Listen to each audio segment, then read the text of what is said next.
संसार में हर व्यक्ति को कोई ना कोई दुख है। ये शायद हर युग में ही होता था, व्यक्ति दुखी रहता था। लेकिन आज के युग में ये दुख कुछ ज़्यादा ही बढ़ा हुआ है। ऋषियों ने 3 प्रकार के दुख बताए: दैविक, देहिक, भौतिक। दैविक दुख प्रकृति से आते हैं। बाढ़ आई, बहा के ले गई घरों को, जानवरों को, मनुष्यों को, गाड़ियों को, इमारतों को। भूस्खलन हुआ, लैंडस्लाइड्स हुई। ये प्रकृति है जिससे दुख मिलता है हमें। जिसका घर बह गया वो तो सारी उम्र के लिए दुखी रहेगा, और जिसकी जान चली गई इस बाढ़ में, उसका परिवार, उसके परिजन तो सारी उम्र दुख भोगेंगे। तो दुख तो है, और इसीलिए संसार को दुखों का घर भी कहा जाता है। यहाँ कोई व्यक्ति सुखी नहीं है, क्योंकि कोई व्यक्ति सुख की तलाश ही नहीं कर रहा है। दुख में जी रहे हैं, दुखी हो रहे हैं, लेकिन उसकी परवाह नहीं है कि इससे मुक्ति कैसे पालें। कोई तो साधन होगा ना दुख से मुक्ति का। दूसरा, दैहिक। देह के जो कष्ट हैं, शरीर के जो कष्ट हैं, वो दुख देते हैं। शरीर में कष्ट आता तब है जब शरीर में कोई विकार पैदा होता है। विकार कहीं से भी आए। किसी ने संक्रमणित सुई से टीका लगा दिया तो आ गया, किसी से संक्रामक रोग तुमने पकड़ लिया तो आ गया, अपने खान पान में, व्यवहार में तुमने कोई गलती कर ली ऐसी भीषण, जिसके कारण से आ गया। वो शरीर का दुख जो है वो फिर आयु के साथ, जैसे जैसे आयु बढ़ेगी शरीर की क्षमता क्षीण होती जाएगी, शरीर कमज़ोर पड़ता जाएगा। कभी आंखें कमज़ोर हैं, कभी घुटने कमज़ोर हैं, कभी बाजू कमज़ोर। ये तो शरीर के साथ। तीसरा है भौतिक। भौतिक दुख क्या है? तुम्हें व्यापार में घाटा पड़ गया, उसका दुख हो रहा है। तुम कहीं नौकरी कर रहे हो, अफसर तुम्हें बहुत तंग कर रहा है तो दुख हो रहा है। तुमने कोई काम शुरू किया है, चल नहीं रहा है तो दुख हो रहा है। घर में कोई क्लेश हो रहा है तो दुख हो रहा है। ये भौतिक दुख है। मैं इन 3 में एक दुख और जोड़ता हूँ, जो इन तीनों से बड़ा दुख है, वो है मानसिक दुख।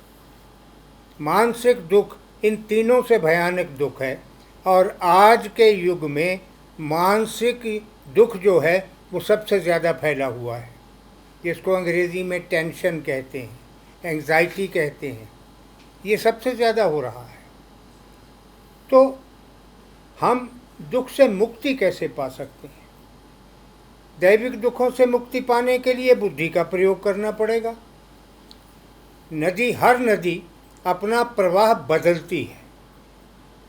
तुमने अगर इतिहास जब पढ़ा हो तो जब लाल किला बना था तो उसकी पीछे वाली दीवार को सुरक्षा नहीं दी गई थी, क्योंकि यमुना उसके साथ टक्कर मार रही थी, और यमुना पार करके लाल किले के अंदर आना संभव नहीं था किसी के लिए, शत्रु की सेना के लिए।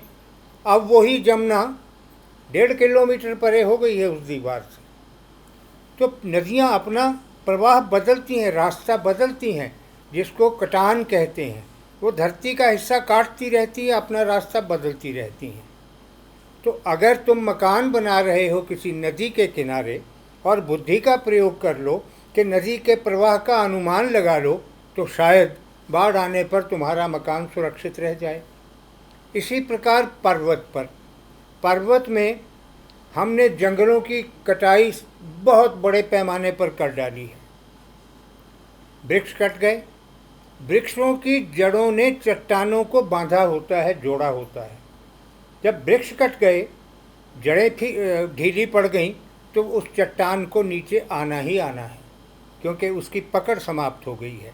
तो अगर तुमने पहाड़ के किसी रास्ते के ऊपर होटल बना लिया है, घर बना लिया है, फार्म हाउस बना लिया है, तो फिर पहले ये सोचा जाना चाहिए था कि तुमने पहाड़ की स्थिति का कितना अनुमान लगाया या कितना उसका अनुभव रखा अपने सामने। दैहिक दुख का भी यही है, विकार आता है। तुमने अगर कहीं से टीका ऐसी जगह लगा लिया जहाँ सुई उबाली हुई नहीं थी तो दोष तुम्हारा है। डॉक्टर भी दोषी है जिसने लगाया, मगर तुम भी दोषी हो क्योंकि तुमने मना नहीं किया उसको, कहा नहीं उसको कि नई सुई निकाल भाई। या किसी व्यक्ति को जिसको संक्रमण है उसको तुमने अगर छू लिया है, जैसे कोविड के दिनों में अगर नाक का पानी या मुंह का थूक किसी को लग जाए कोविड वाले से दूसरे को, तो उसको कोविड हो जाता था। तो ये उपाय जो किए जा सकते हैं, जो किए जाने चाहिए, वो जब हम नहीं करते हैं तो शरीर को विकार आता है। इसी प्रकार जब हम व्यापार में या नौकरी में या कहीं भी घाटा खाते हैं तब भी कहीं ना कहीं हमारी अपनी त्रुटि पीछे होती है, उसके हमसे कोई गलती हुई होती है। हमने इच्छा और परिणाम दोनों के बीच का संतुलन नहीं बनाया। इच्छा तो तुम्हारी कुछ भी हो सकती है, लेकिन उसका परिणाम भी सोचो। तुम्हारी इच्छा 10 करोड़ कमाने की है, परिणाम सोचो तुम्हारी क्षमता है, सामर्थ्य है, साधन है। अगर नहीं है तो फिर वो प्राप्त करने के लिए दुखी मत हो। ये दुख तुम्हारा स्वरचित दुख है, सेल्फ क्रिएटेड दुख है, तुमने क्रिएट किए। और मानसिक दुख जो हैं उनमें ज़्यादातर दुख तुम्हारे अपने बनाए हुए हैं। तुम्हारी इच्छा, तुम्हारी कमज़ोरी, तुम्हारी तृष्णा, तुम्हारी आशंका, तुम्हारा भय, ये सब दुख के मूल स्रोत हैं। यहाँ से दुख निकलता है। तो अपनी इच्छाओं को सीमित करो, अपनी तृष्णा को सीमित करो, मोह की सीमा बांधो, तो फिर दुख नहीं होगा। मोह की सीमा बांधने का साधारण सा उपाय मैंने बताया है। एक कीड़ा है, वो आता है, गुड़ को चाटता है, चला जाता है। एक दूसरा कीड़ा है, वो आता है, चाटते चाटते अंदर घुसता चला जाता है। वो जिसने चाटा और चला गया बच गया, जो अंदर घुस गया फिर उसकी डेड बॉडी ही बाहर निकलेगी, वो जीवित नहीं निकल सकता। तो ये संसार जो मोह माया कहते हैं जिसको, इसके अंदर मत घुसो, इसको बाहर से चाट लो। मैं भोगना मना नहीं करता, तुम्हें ईश्वर ने संसार में भेजा है, भोगो संसार को, जितना भोग सकते हो उतना भोगो, लेकिन इतना नहीं डूबो कि कीड़े की भांति गुड़ में से निकलना संभव ना हो। दुख से मुक्ति के उपाय हम स्वयं सोचेंगे। प्रत्येक व्यक्ति की परिस्थितियां भिन्न होती हैं, अपनी परिस्थितियों के अनुसार उसको खोजना पड़ता है उपाय। इसका हर युग में खोजा गया होगा, लेकिन कई बार हम क्या करते हैं, अपने दुख को किसी और चीज़ से बदल देते हैं। छोटा बच्चा आंगन में चल रहा था, दीवार में सिर मार दिया उसने, दुख हुआ उसको, रोने लगा, गिर पड़ा, माँ दौड़ के गई, उठा लिया, उठा के दीवार को 2 थप्पड़ मारे, हद तेरे की, मारा मेरे बेटे को, गंदी दीवार। बच्चा चुप हो गया। उसने अपना दुख इस बात से ट्रांसफ़र कर लिया कि दीवार को उसकी धृष्टता की सज़ा मिल गई। अपना दुख भूल गया, दीवार से खुश हो गया, मारपीट देख के दीवार। या कोई बच्चा चलते चलते गिर पड़ा, रोने लगा, दुख हुआ उसको, रोने लगा, माँ दौड़ के गई, उसको गोद में उठा लिया, बोली अरे अरे अरे तू गिर गया, ये देख चींटी का आटा गिरा दिया तूने, चींटी आटा लेके जा रही थी अपने घर, तूने गिरा दिया। अब वो बच्चा चींटी ढूंढने लगा, उसको दिखाई तो नहीं दी, लेकिन एक सहानुभूति उसके अंदर जाग उठी कि बेचारी अब कहाँ जाएगी आटा लेने, मैंने तो आटा गिरा दिया। तो अपना दुख उसकी सहानुभूति से बदल लिया तो दुख से मुक्त हो गया, दुख समाप्त हो गया। दुख तुम्हारी छाया है, तुम कहीं भाग लो, ये छाया तुम्हारे साथ रहेगी। छाया पीछा नहीं छोड़ती है। लेकिन अगर छाया से मुक्ति चाहते हो, अगर छाया से पिंड छुड़ाना चाहते हो, तो किसी घने वृक्ष के नीचे बैठ जाओ, छाया नहीं रहेगी। छाया सड़क पे थी, छाया बाहर खड़े हुए थी, वृक्ष के नीचे बैठने के बाद छाया नहीं रही। तो ये घना वृक्ष ध्यान है, साधना है। साधना के वृक्ष के नीचे बैठ जाओ तो फिर दुख जो छाया है तुम्हारी वो नहीं रहेगा, क्योंकि ध्यान की चरम अवस्था जो है वो शून्य समाधि है। शून्य समाधि में तुम देश काल से ऊपर उठ जाते हो। न देश है, न काल है, न समय है, न परिवार है, न लोग हैं, न संसार है, कुछ नहीं है। वो 1 घंटा जो तुम ध्यान में बैठे हो, अगर शून्य समाधि की परिधि में आ गए हो तो फिर तुम्हारा मैं तू में बदल जाएगा, और जब मैं नहीं रहेगा तो फिर दुख भी नहीं रहेगा, क्योंकि दुखों का बीज जो है वो तुम्हारा मैं है।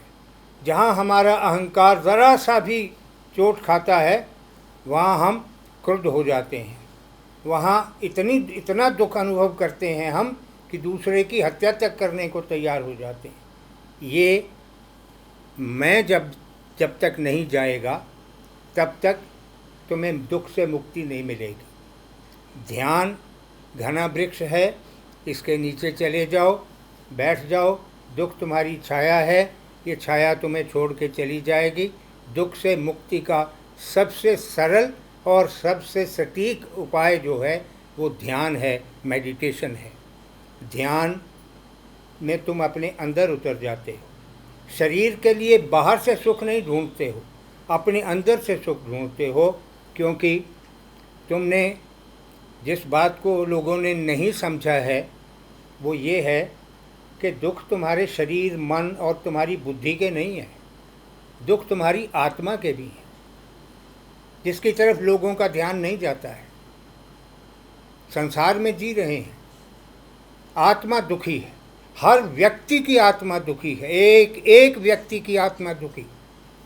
वो ध्यान कर रहा है नहीं कर रहा है इस बात की चिंता छोड़ो, दुखी है। क्यों? क्योंकि वो अपने मूल से, अपने ब्रह्म से टूट के अलग पड़ी हुई है, वो वियोग का दुख भोग रही है। उस दुख के बारे में कोई नहीं सोचता, उस दुख से मुक्ति मिले आत्मा को, इसके बारे में कोई नहीं सोचता। शरीर का कष्ट है, भौतिक कष्ट है, दैविक कष्ट है, उसके उपाय लोग सोच रहे हैं, ढूंढ रहे हैं। आत्मा एक और बात से भी दुखी है, सबकी आत्मा दुखी है। वो क्या? जो कर्म बंध तुम बना रहे हो आज, इसका भुगतान तो उस बेचारी को करना है। कर्म तो शरीर करता है और उसका परिणाम आत्मा को भोगना पड़ता है। आत्मा को अगला जन्म जो मिलता है वो 2 चीज़ों की गिनती करके देती है प्रकृति। एक, ये पिछले शरीर में कितने कर्म बंध छोड़ के आई है और नए जन्म में अनुमानित कितने कर्म करेगी, इसको मिलाकर के उसकी आयु की अवधि तय की जाती है। 50 साल जिएगा, 60 साल जिएगा, 80 साल जिएगा, जो भी अवधि बने उस हिसाब से। आत्मा इसलिए भी दुखी है कि कर्म तो तुम्हारा शरीर कर रहा है और इस शरीर को रहना नहीं है, इस शरीर को छोड़ के आत्मा को जाना भी है, और अगला जन्म आत्मा को तुम्हारे इन कर्मों के हिसाब से मिलना है जो तुम अब कर रहे हो। ये पीड़ा है आत्मा की, ये दुख है आत्मा का। आत्मा का सुख उसकी दुख से मुक्ति से ही हो सकता है, और कोई साधन नहीं है।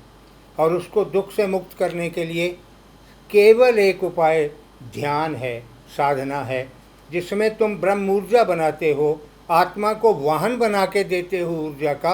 वो तुम्हारे शरीर से लेकर ब्रह्मांड पार करके ब्रह्मलोक तक पहुंचती है, ब्रह्म से साक्षात्कार करती है, और फिर तुम्हारे कारण शरीर का काम अपने हाथ में लेकर तुम्हारी मृत्यु तक तुम्हें कर्मबंध नहीं बनाने देती है। और अंततः जब आखिरी बार वो शरीर छोड़ती है तो फिर सीधी ब्रह्म में जाके लीन होती है, ब्रह्म ही बन जाती है। इसलिए आत्मा का दुख अगर समझो, जानो, उसकी पीड़ा को अनुभव करो। दुख कोई वस्तु नहीं है कि जिसको तुम देख लो, दुख भाव है। भाव को देखा नहीं जाता, भाव को अनुभव किया जाता है। तुम अगर आत्मा के दुख को अनुभव कर लो और उसकी दुख से मुक्ति का उपाय ध्यान, मेडिटेशन, साधना शुरू कर लो तो फिर आत्मा प्रसन्न है। और जब तुम ध्यान में आत्मा के लिए ब्रह्म ऊर्जा प्रोड्यूस करते हो, उत्पन्न करते हो, उस ब्रह्म ऊर्जा में रहकर आत्मा सुखी है। उसको भोजन नहीं चाहिए, वस्त्र नहीं चाहिए, मकान नहीं चाहिए, उसको केवल ब्रह्म ऊर्जा चाहिए, जो साधारण लोग नहीं दे रहे हैं, इसलिए आत्मा दुखी है। ध्यान, मेडिटेशन सब दुखों की दवा है। कोई रोग ऐसा नहीं है जिसको ध्यान द्वारा दूर नहीं किया जा सकता।